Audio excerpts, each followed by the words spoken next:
Let's go ahead and run a scan using a handheld scanner that is the Sense scanner. Again, this is the scanner created by 3D Systems. It is the scanner that was used to create all of these 3D busts. It's excellent for objects in this range here.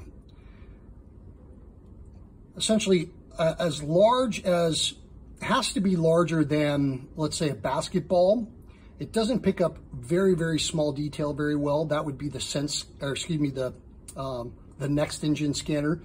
Head and body, it does very well also. So we're going to go ahead and go into this scan settings, and we're going to choose an object, because for this example, we're actually going to go ahead and scan our Da Vinci printer.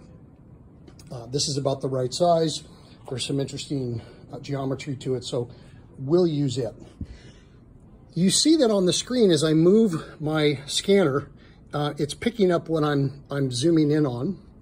And as I will start the actual scan, we're going to want to capture in the screen the object in kind of almost a lime green. And that's how we'll know that we are capturing it and it's taking the topography correctly. So in order to start the actual scan, we need to be capturing the object in the screen like we are, and then we need to either hit the scan button over here or hit the space bar, and we'll get a countdown and we'll go from there. So I'm going to just hit the space bar, and you'll see that we're getting a countdown, 3, 2, 1. And now do you notice that I'm starting to get green on the actual printer? So it periodically drops a request for me to hold still so that it can capture the image. And as long as we are keeping this, our shape or our object in the line of sight, and we keep getting that green, then we're capturing it correctly. I'm going to come around here. And you see that it may have a little bit of difficulty with some of the more complex geometry on the internal portions of this, but we'll see. We momentarily lost tracking, and you notice it actually did tell us that. I'm going to come up here and try to get the top of it. So you could think about maybe doing this on a person, a whole body, just kind of going around and almost painting the object. And pretty soon here, I'm gonna wrap it up just for the sake of time. Let's just get this side quickly. You also notice the spool that is holding the filament is black. Black is a very difficult object, a difficult color to pick up when 3D scanning. Black hair, beards, glass frames, things like that. And obviously glass is essentially impossible to scan, water as well. So let's say we are happy there. I'm going to go ahead and stop it and hit this finish button. I did a pretty thorough scan, but we can see it's going to tell us that it's finishing up the model and processing it, applying some magic to it.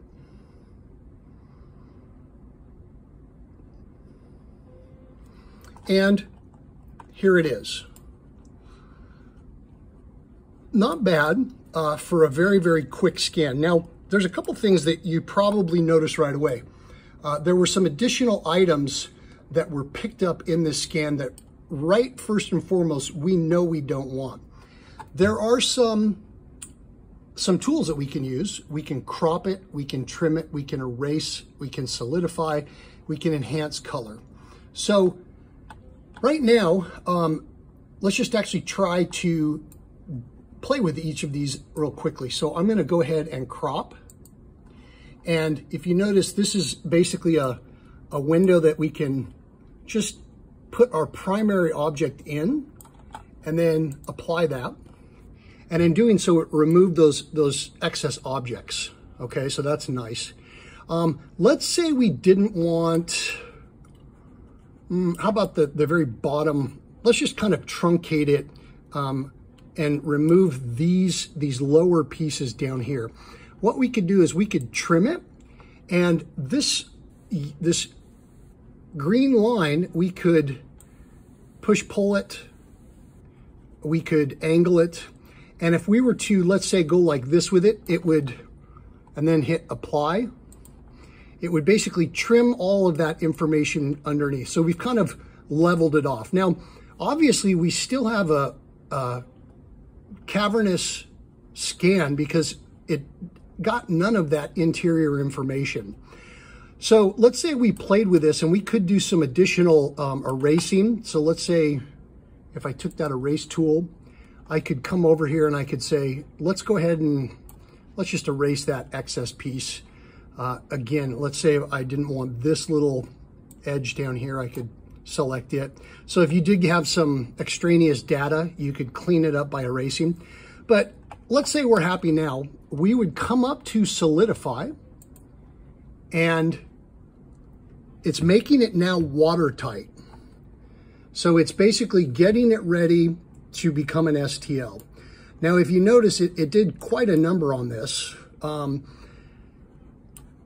Because of the complexity of this shape and the quick scan, there was some pieces that were brought in that kind of the assumptions were not as desirable as we wanted, but that's okay. Let's just go ahead and proceed as if this is what we are happy with. We could take this into Mesh Mixer, or even from here, we can continue to trim if we wanted to, like we could remove this a little bit more and then just re-solidify. We could keep going back and forth with that. But if we wanted to, we're happy, let's say, we would come to Finish, and here we could save it within the Sense scanner under its own file type and come back and continue to manipulate it.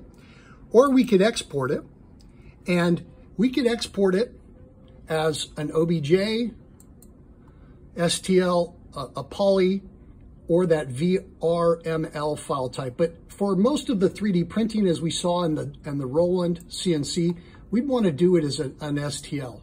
So let's just go ahead and save it to the desktop, and I'm just going to call this one STL, and we're going to save it. And now, if we go to the desktop, here it is in the STL format. And if you remember, color information is not copied or carried in an STL. And so this is going to be just black and white, and it looks a little bit like a blob, not really high definition. But at least you get a very, very quick and dirty overview of the capability of the Sense scanner. This is one that I would really recommend to be done right, to have it utilized on someone, namely for the bust. Unfortunately, in this day and age of coronavirus, we may not be having this type of scan done because of the close proximity it requires to another person. So that is unfortunate, but wanted to at least make you aware that we do have it available. We actually have 2 of these in the department, and they are a lot of fun to work with. So hope you get the opportunity to give them a go.